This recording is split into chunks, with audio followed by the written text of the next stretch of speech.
This has been a terrible week in Australia. The shooting of the victims at Bondi Beach. And I didn't know how or what I should do for this week's episode. Still going to do it. But I want to talk about stigma. Where does stigma come from? What is stigma? How do we recognize that we have stigma? It's a broad discussion. And I also want to take a moment to remember the people that were fallen, tragically murdered. Let's dive in and let's see what happens today. Welcome to Mark My Words. Mark My Words is the story of my journey from a place where I was shattered to where I could live again. So I guess I want to begin by saying shalom. It is an interesting word. It's an interesting concept. Peace. I don't understand stigma in and of itself. I was not born into a family that judged other people or made rash decisions about other people. I was brought up to treat everybody the same. But let's talk about stigma, because I had to explain this in a high school a couple of weeks ago, and a couple of kids were really blown away by what we said. So stigma is when you hate somebody for an attribute that they have that they can't control. Their skin color, their ethnicity, a disability, a mental illness, something that they can't control, something that is an attribute that they have, but it's something that is not changeable. I didn't believe that there was a lot of anti-Semitism in Australia until a few months ago when I had a conversation with a person that lives with a mental illness and tells their story. And it's a powerful story. And we were having a discussion. I encourage you, go back through the archives of Mark My Words. You'll see it. It was I Stand With Israel and other things I'm not allowed to say. And we were having a conversation, and this guy brought up Israel.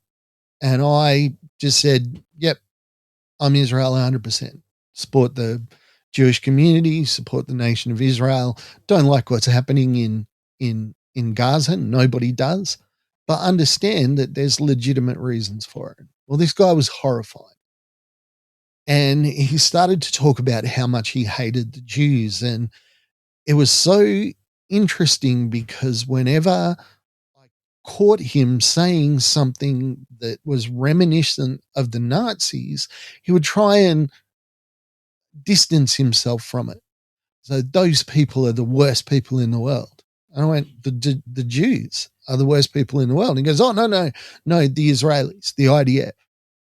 And I realized that almost 99% of his feeling of hatred against Jews was through absolute ignorance. Asking simple questions like, well, what is it about the Jews that you hate? What have the Jews done? Who have they invaded? What right have they asserted in any of their history apart from the right to exist? And he didn't know. I talked about battles. I talked about wars that they'd fought. This guy had no concept of it. He just decided off the top of his head that this was the position he was going to take, that the Palestinians were 100% right and the Jews were wrong. Stigma is a funny thing. I didn't think it happened to people with mental illness until, of course, my daughter asked me when she applied for her first job, where does she put down that she has a mental illness? And I said, oh, you never put that in a job application, because if you did, you would not get a job. I heard a story just the other week. A woman was going for jobs through an employment service that she needed disability support. And on all the job applications, she had to click, yes, I have disability support. 18 months, never got a job. She decided to unclick that one button. Still living with this mental illness, this disability, but just not identifying. She got 5 job offers within a couple of weeks. She got interviews straight away. There is stigma out there, and there is stigma against people with mental illness. I didn't understand it, and I want to tell you this short story about why I learned a little bit about what some people go through. And it was during the pandemic. It seems like a bad dream, doesn't it? Like it never happened. Like it was did we really all do the things that we did? Did we let our governments do the things that they did? It was during the pandemic. And I tell this part of the story because people often will like, just wear a damn mask. Well, I tried. And I tried quite a few different masks. I tried the ones that are out from your face, the ones that are close to your face, the plastic ones, the paper ones, and I would have panic attacks within minutes of wearing them. One of the first days that I walked into the supermarket, because I've always done the grocery shopping in our house, I went with the mask and had a panic attack halfway through the shop. Well, not even that. I've basically taken 20 steps inside the thing. So I did everything in my power to try to wear a mask. I then went and spoke to my doctor, and he said, well, mate, of course you can't wear a mask. You know, you got all this mental health stuff going on. So here's an exemption. So I got a letter saying that I didn't have to wear a mask. Well, my wife will tell you, the first day I went out without this mask, I was essentially surrounded by a group of people, um, the people that worked in the shop, and a couple of just average people. And they were all abusing me for not wearing a mask. Why aren't you wearing a mask? You have to wear a mask. And I kept saying, I have an exemption, a medical exemption. And these people just wouldn't let it go. And again, I ended up having a panic attack because I was being attacked by these people. And for the 6 months or so that masks were in place, every time I went out, you'd hear a comment, you'd hear somebody say something, a little kid, Mum, that man doesn't have a mask on. Oh, don't worry about it, sweetie. We'll tell the police. You know, people coming up to me with their phones. You're not wearing a mask. I'm putting you on Facebook. Of course, that is nothing like if I walked down the street wearing one of those caps that they wear, the yarmulke on the top of their heads. What people would say and do, of course, it has no correlation, but I have a tiny understanding of what it's like when you identify as something through a characteristic that you can't help. Maybe it's a Jewish sounding last name. It's a religious practice. Maybe it's the color of your skin. It's your accent. You don't really understand stigma until you face the other side of it. And stigma is a two-edged sword. Stigma goes both ways. You can have stigma against other people, but you can also have it against yourself. Now, something that I lived with for a number of years was this self-stigma, this self-hatred, this belief that I was so broken and helpless and pathetic that I wasn't even worth. And it hindered me getting better because every time the doctor would say, you need to do this so that you can do this and this, I'd be like, well, what's the point? I'm broken. I'm hopeless. Why would you try and fix something that was so incredibly broken?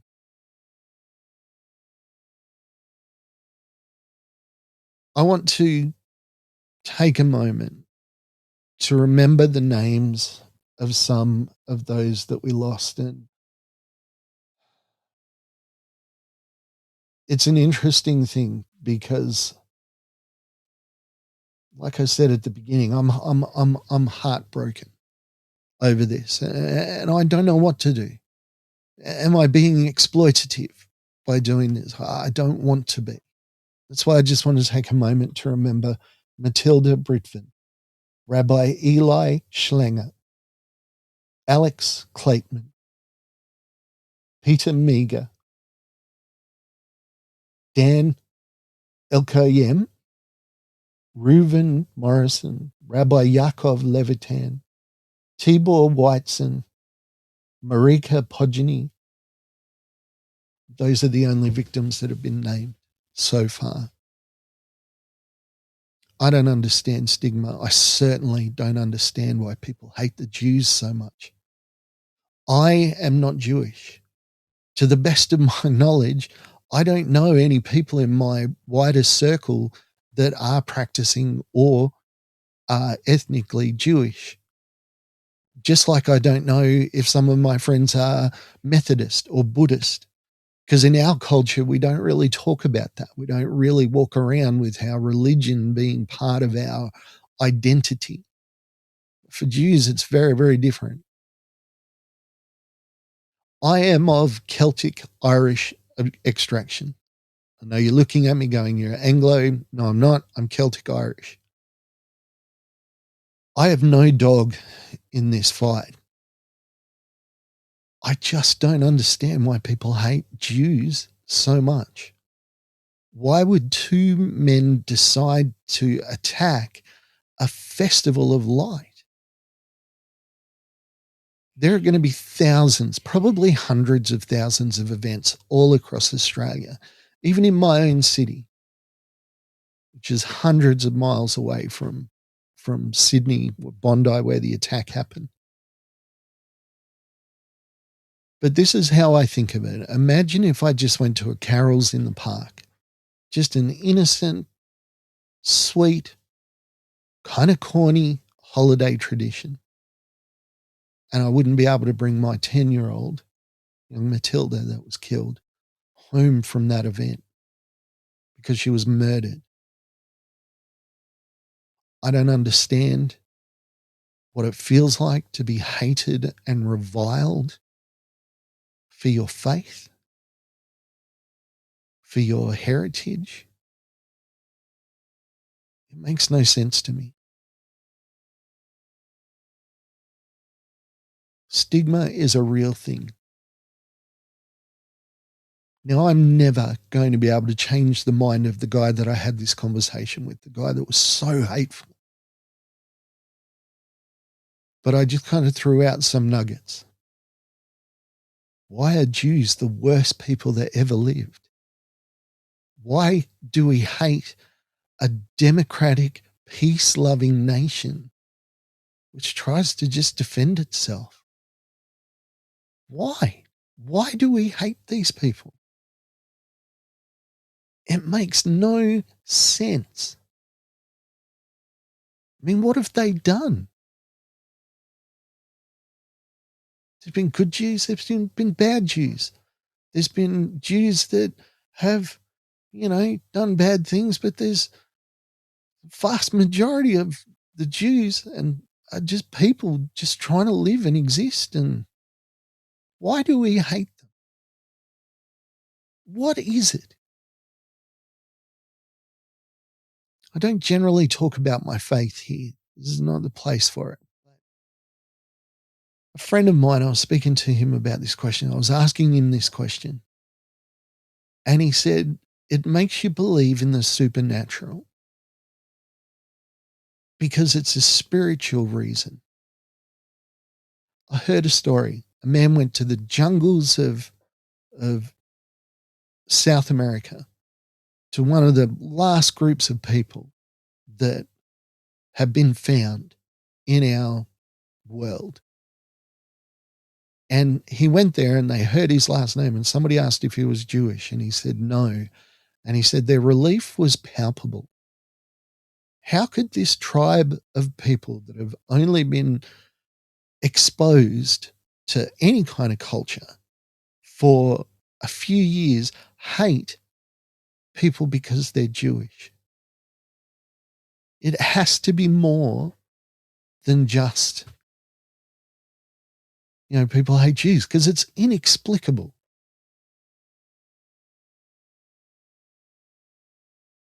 I, as I said, am just a white guy from Australia who does a podcast about mental illness.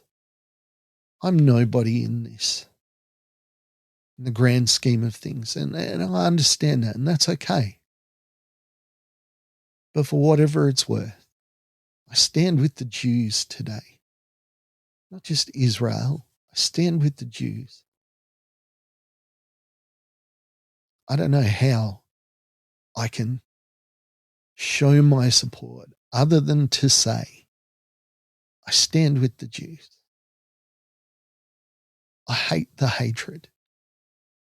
I don't understand why my government has allowed hatred to continue. Why are they letting politicians sit in Parliament House wearing the Palestinian scarves?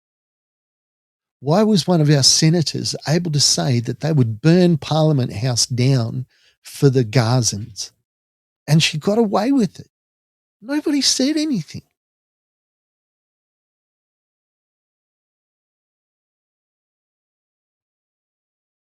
As people living with mental illness, living with stigma, we should be the first to be able to put our hands up and say, we know what it's like to be second class citizens because of something that we can't help, our mental illness.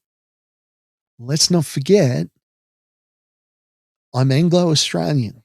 If I was in Nazi Germany, I would have been sterilized or executed because I live with mental illness. Two of my children that have epilepsy, the same thing would have happened to them. When we allow one kind of hatred to exist, it allows all kinds of hatred. When we allow this irrational hatred of Jews, it allows every other kind of hatred because it sets a line in the sand and it says a group of people, just because of who they are, their heritage, are less than. That opens the doors to hate.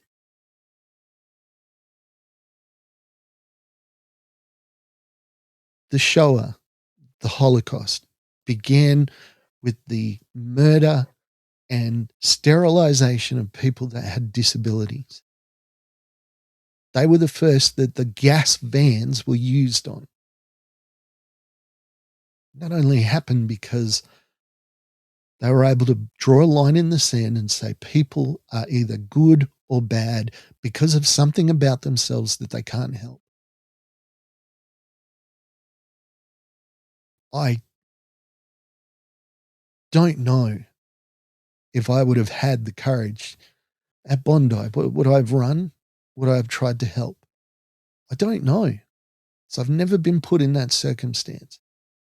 All I can do is use my words. It's the only tool I have. If you're Jewish watching this, I am so brokenhearted by what you're going through.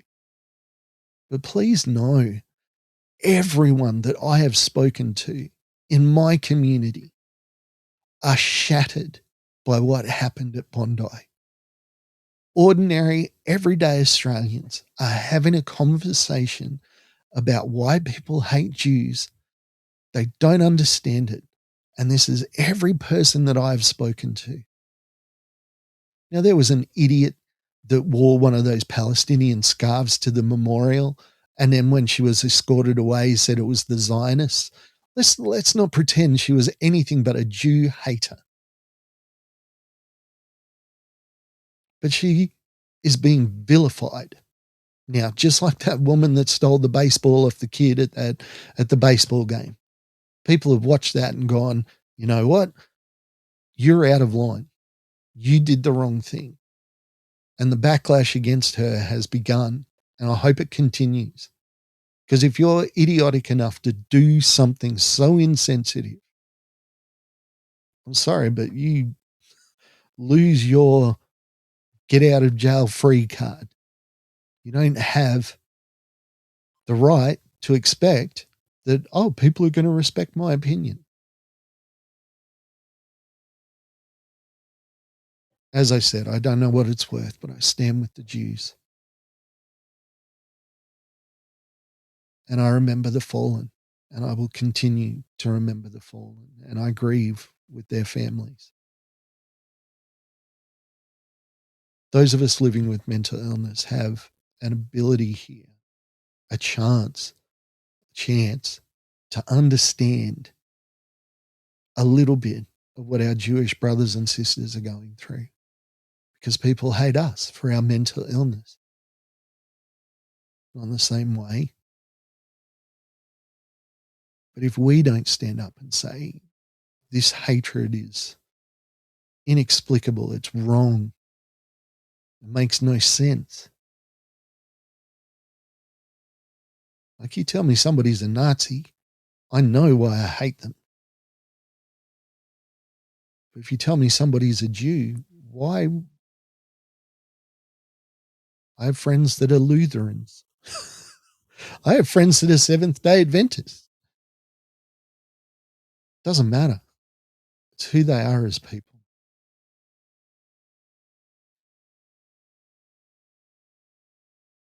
Say it again. Shalom. Peace, please, be upon you. Let's start questioning the hate. Let's ask that question over and over and over. Why? Why the hate? I want to thank you for checking out Mark My Words. Hello to all the new subscribers, over 100. Thank you for joining the conversation. Like, share, and subscribe. I very much look forward to speaking to you again next week. Bye for now. Thank you for listening to Mark My Words. I'd like to thank my producer, Meredith Brosnan, and also Torian, Kevin, and Lorraine. And I can't forget the band Adelaide, who allows us to use their song as our theme.